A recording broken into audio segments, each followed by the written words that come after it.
بسم اللہ الرحمن الرحیم، السلام علیکم۔ کالم شامل فاروقی کے، آئیے آج اس لیے آپ کو ایک کالم سناتا ہوں۔ جو ایماندار نہیں ہے وہ آپ کا وفادار نہیں ہے۔ یہ کالم 24 فروری 1998 کو شائع ہوا تھا۔ آئیے سنتے ہیں۔ ایک صاحب کے کمرے میں 4-5 گھڑیاں ٹنگی ہوئی تھی، وہ سب الگ الگ وقت بتا رہی تھی۔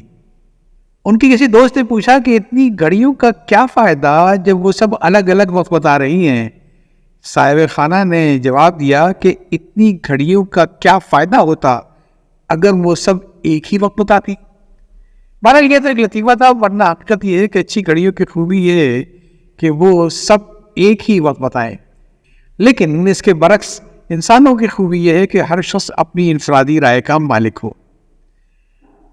جس سربراہ مملکت یا افسر سے اللہ تعالیٰ خوش ہوتا ہے وہ اسے ایماندار، مخلص، صاحب عقل اور صاحب ضمیر، مشیر اور ماتحت افسر عطا کرتا ہے، جن میں سے ہر ایک اپنی فہم و فراست کے مطابق ہر مسئلے کے بارے میں اپنی رائے پیش کر دیتا ہے۔ اب یہ سربراہ مملکت یا افسر بالا کا کام ہے کہ وہ ان سب کے مشوروں کو پرکھنے کے بعد کوئی فیصلہ کرے۔ اسے اپنی کسی مشیر پر اس لیے غصہ نہیں آتا ہے کہ اس نے دوسرے مشیروں کی رائے سے یا خود اس کی رائے اور خواہش سے الگ رائے کیوں دی۔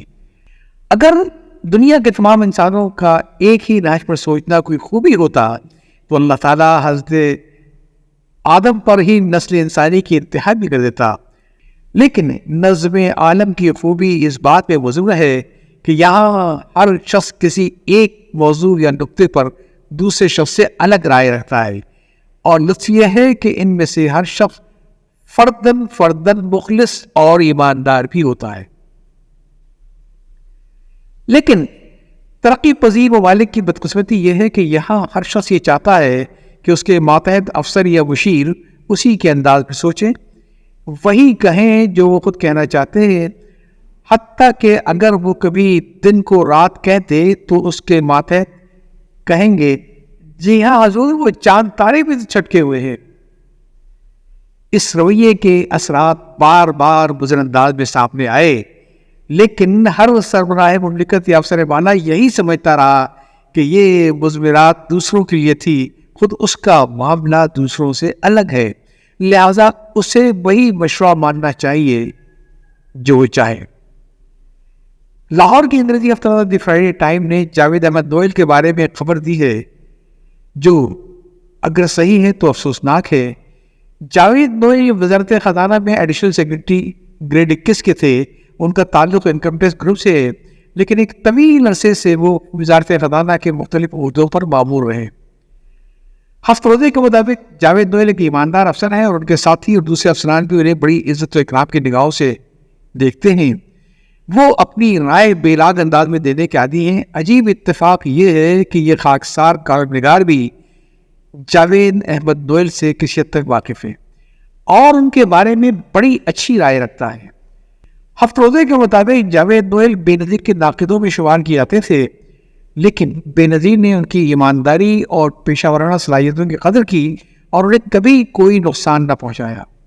نگران حکومت کے زمانے میں بھی جاوید نوئل وزارت خزانہ کے مشیر شاہد جاوید برقی کے دستے راز سمجھے جاتے تھے، جس کا سبب صرف ان کی اہلیت اور رازگوئی تھی، لیکن المیہ یہ ہے کہ میاں محمد نواز شریف جاوید نوئل کی اختلافی آراء کو برداشت نہ کر سکے۔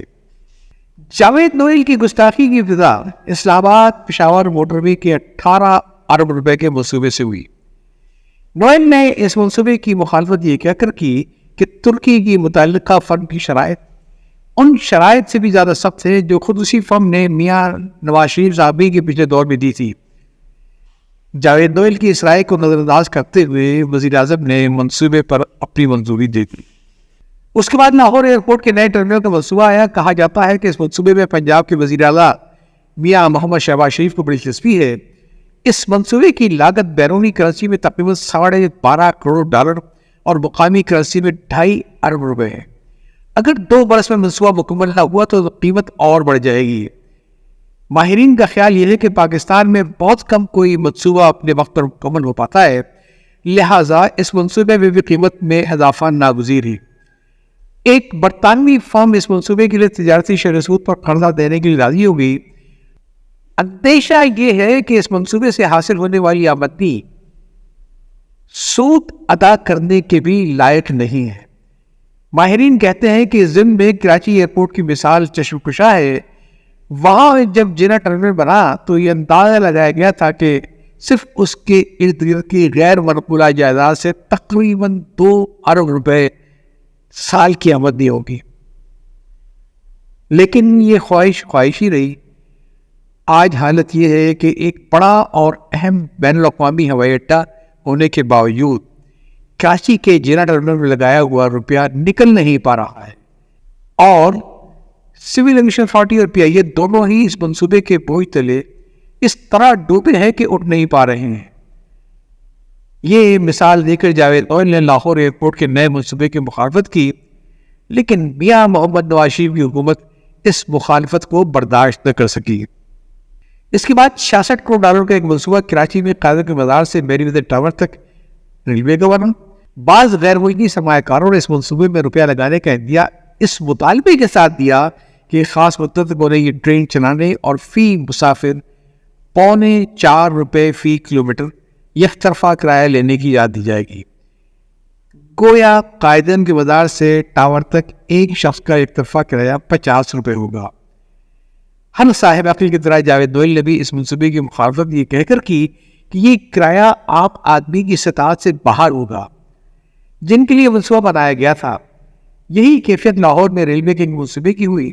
اس میں بھی رائے کے پاس نیاز بیگ تک ٹرین چلنی تھی۔ اس منصوبے میں ٹرین کچھ سفر زیر زمین اور کچھ بالائے زمین کرے گی۔ تکلیف دہ ہونے کے علاوہ یہ ایک مہنگا سفر بھی ہوگا۔ جاوید نوئل نے اس منصوبے کی مخالفت بھی کی۔ ان کی رائے میں ان دنوں جبکہ حکومت کو روپے خصوص زر مبادلہ کی قید کا سامنا ہے، اس قسم کے منصوبوں سے اعتراض بہتر ہے۔ اس ضمن میں چشمہ پاور پلانٹ کی مثال دی گئی، جو اگرچہ نسبتاً ایک چھوٹا منصوبہ ہے لیکن صرف روپیہ نہ ہونے کی وجہ سے وہاں کام رکا پڑا ہے۔ ہفتہ روزہ فرائیڈے ٹائم کے مطابق گزشتہ دنوں سری لنکا کو میاں نواز شریف کی پیشکش اونٹ پر پیٹھ کا آخری تنکا ثابت ہوئی، یعنی اس معاملے میں جاوید نوئل کی مخالفت وزیر اعظم برداشت نہ کر سکے۔ سری لنکا کے صدر پاکستان آئے تو انہیں وزیر اعظم پاکستان نے انہیں 5 کروڑ ڈالر کے ایکسپورٹ کریڈٹ کی پیشکش کرنی تھی۔ وزارت خارجہ نے جب متعلقہ فائل وزارت خزانہ کو بھیجی تو جاوید نوئل نے پاکستان کے پاس زر مبادلہ کی انتہائی کمی کے پیش نظر اس پیشکش کی بڑی سختی سے مخالفت کی، اور بات سچی بھی ہے کہ گھر میں نہیں دانے اماں چلی بنانے۔ ایسا معلوم ہوتا ہے کہ اب محترم وزیر اعظم گستاخ نوئل کو مزید برداشت نہ کرنے کے لیے تیار نہ تھے۔ انہوں نے حکم دیا کہ نوئل کو فوراً ان کے عہدے سے علیحدہ کر دیا جائے۔ اسٹیبلشمنٹ ڈویژن کے افسران بھی شاہ سے زیادہ شاہ پرست واقع ہوئے ہیں، لہذا انہوں نے فوراً سے پہلے کے مفہوم میں لیا اور علیحدگی کا حکم جاری کرنے کے لیے متعلقہ سیکشن افسر کو گھر سے فوراً بلایا۔ ہفتہ روزہ کے مطابق سیکشن افسر تراویح میں مشغول تھا، لیکن اسے غالباً یہ کہا گیا کہ نواز اور نواز میں تمہیں انتخاب کرنا ہے۔ بہرحال سیکشن افسر تراویح کو چھوڑ کر آیا اور وہ حکم جاری کیا گیا جو غالباً اس طرح کا ہوگا کہ حکومت پاکستان بمسرت یہ حکم دیتی ہے وغیرہ وغیرہ۔ یہ ایک خبر ہے جو اخبارات میں چھپ چکی ہے اور اس کی کوئی تردید ہماری نظر نہیں گزری، لہٰذا اس کے صحیح ہونے میں بظاہر کوئی شبہ نہیں۔ بات صرف جاوید نوئل کی ان کے عہدے سے علیحدگی تک رہتی تو شاید اتنی ناپسندیدہ نہ ہوتی جتنی متعلقہ افسر کو نواز تراویح سے کھینچ کر بلانے کی وجہ سے ہوگی۔ جاوید نوئل کو علیحدگی کا حکم اگلی صبح بھی دیا سکتا تھا، وہ بھاگ تو نہ جاتے، اور اگر بھاگ جاتے تو خود اپنا ہی نقصان کرتے۔ وزیر اعظم صاحب، ہم پھر عرض کریں کہ مخلص محنتی اور ایماندار افسر اللہ تعالیٰ کی ایک نعمت ہے۔ کسی معاملے میں آخری فیصلہ آپ اپنی عقل سلیم کے مطابق کیجئے، لیکن کھری بات کہنے والوں کو بھی برداشت کیجئے۔ اگر کوئی شخص ایماندار نہیں ہے تو وہ آپ کا وفادار بھی نہیں ہو سکتا. وہ ابن وقت اور موقع پرست ہوگا. اور یقین کیجیے جاوید نوئن سے زیادہ آپ کے لیے وہ افسر خطرناک ہیں جنہوں نے آپ کے حکم کی تعمیل اس بھونڈے انداز میں کی جس کی مثال آپ کی حکومت کے علاوہ پاکستان کی کسی دوسری حکومت میں بھی شاید ہی مل سکے.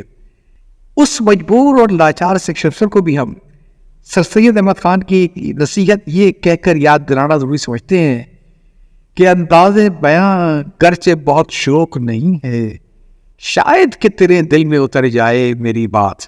19ویں صدی عیسوی کا یہ واقعہ ہے جب انگریزوں کے روب سے دنیا کانپ رہی تھی. ہندوستان کے لوگ تو تھے ہی ان کے خلاف. یو پی کے شہر اٹاوا کی عدالت میں مہدی علی خان ایک معمولی اہلکار کے طور پر ملازم تھے. ایک ہونہار شخص کی حیثیت سے اس وقت بھی اہم لوگوں سے ان کے تعلقات تھے.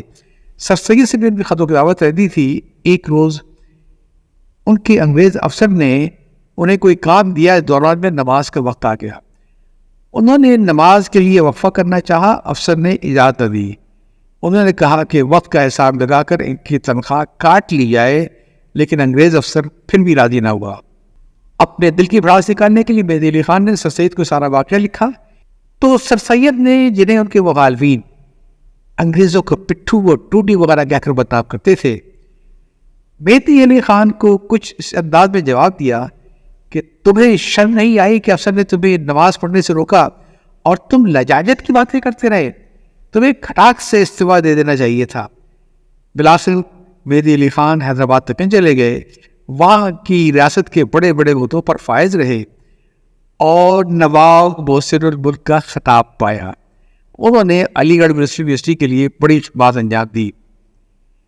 محترم وزیر اعظم صاحب، جو افسر آپ کے حکم کی تعمیل میں نماز چھوڑ کر بھاگ آیا، اس سے آپ کیا توقع کرتے ہیں؟ تو جناب شاہ فاروقی صاحب کا ایک کالم آپ نے سنا کہ جو ایماندار نہیں وہ آپ کا وفادار نہیں.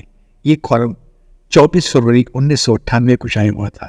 یا چاہتا ہوں. اللہ حافظ.